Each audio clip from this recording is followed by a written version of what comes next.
Hey guys, thanks for tuning in to Comic Book Nostalgia. I'm CB Nostalgia, and I wanted to talk a little bit about Young Justice and Lanterns. Well, as many of you know, we had a major Lantern story this year in Young Justice Phantoms. Episode 19, entitled Encounter Upon the Razor's Edge, saw a revival of a fan favorite, the Green Lantern animated series, and even brought back one of the main characters, Razor. Now, since then, we found out that Green Lantern animated series is now being classified as Young Justice adjacent. Like many other things, like Catwoman Hunted or DC showcased Green Arrow, these are stories that fit into the Young Justice timeline but aren't official canon. This allows Greg and team to kind of expand their storytelling capabilities and include things that don't contradict the main Young Justice story as part of the greater Young Justice mythos. Now, seeing the return of Razor kind of indicates they might have some major plans for various lanterns going down the road. The best part of the Green Lantern animated series was the massive expansion of Lantern Mythos in animated form. We saw red, blue, green, violet, and even orange as part of the series, giving us for the first time a bigger and broader look at the overall Lantern Mythos from DC Comics. I actually think this indicates some larger storytelling plans from the team over at Young Justice, which hopefully will manifest in Season 5. So let's take a couple minutes to talk about them. I think the biggest thing that we took away from the episode was Razor's dual red-blue status being fairly unique to the animated series. But let's be clear, this has happened in the comics before. Kyle Rayner, Hal Jordan, and Guy Gardner have all worn multiple rings at one point. As a matter of fact, Hal wore red, blue, and green at the same time during the War of Light, and also yellow and orange during a time the Guardians corrupted the green rings, so this isn't unheard of. We've even had Guy Gardner also wearing red and violet, and afterwards he actually became a Red Lantern but carried both a red and green ring. And then there's Kyle Rayner, where he wore nearly all of them when he became the Uber Lantern. Remember, he had orange, yellow, blue, red, indigo, and violet along with his green ring. But this story eventually led him to being the White Lantern, and that's something totally different.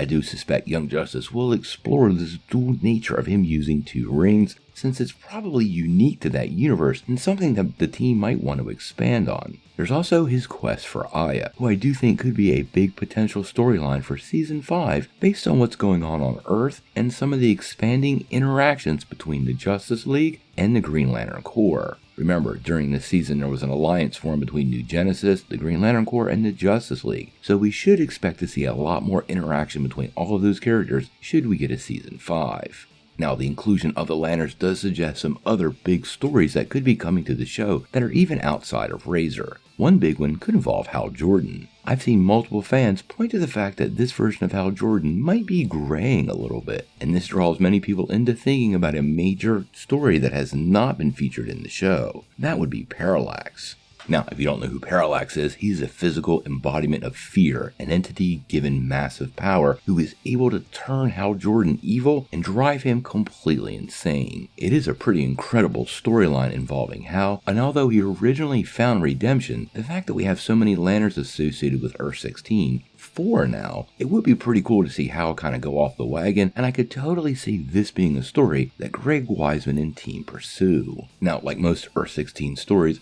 this would have to be tied to either Darkseid or Vandal Savage somehow, with some sort of subtle manipulation coming from those powers, possibly leading to the corruption of Hal, but the Parallax story is pretty classic in the comics, and Greg and team don't seem very shy about diving into some of this material. We've also got some potential new lanterns for next year. I don't know if anybody noticed, but Soranik Natu was mentioned during this season. Now, you can be forgiven if you don't know who that is, but she is actually the daughter of Sinestro, and would make an incredible addition to the team. Just like her father, at least at one time, she is a Green Lantern, although she has taken up aspects of the Yellow Ring of Fear too. She's also rather young, and would fit interestingly in with the Young Justice team. If there's some Lantern-centric stories, especially involving Fear or Parallax, you could totally see how she could be integrated into an upcoming season, and maybe even that potential 4th Lantern.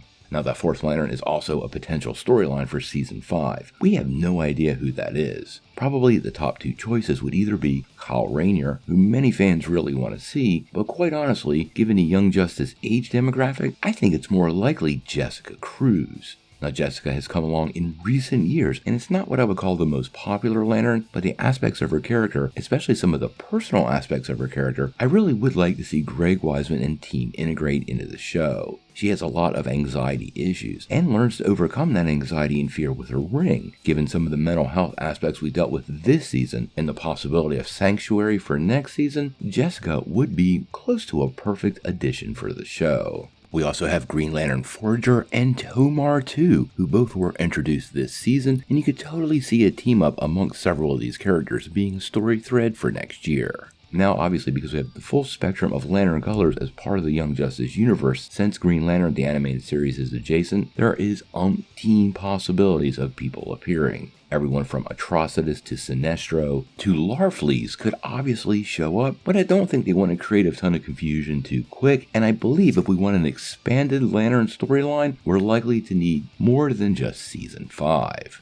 And that brings us to our regular announcement. Remember everybody, we gotta keep using those hashtags if we want to get HBO Max to renew the show. They have been teasing us quite a bit lately, and I'm still very hopeful that SDCC we get the official announcement. But until then, we have to keep using the Renew Young Justice Season 5, and Save Earth 16 hashtags to ensure that they know we really want the show, that there's tons of fans out there, and we are expecting this story to continue. Now stay tuned, we have a ton of Young Justice videos coming your way until we get some more news about Season 5. We're going to do a full recap of each arc and a video detailing where we think those stories go next.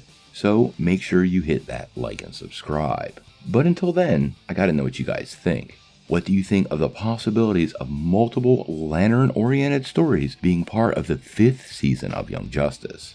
And would you like to see this expansion focus on Razor? Or would you like to see Greg Wiseman and crew explore other areas like Sinestro's daughter or Jessica Cruz? Sound off in the comments below. If you like this video, make sure you hit like, click subscribe, and if you don't ring that bell, you won't get any updates. Peace.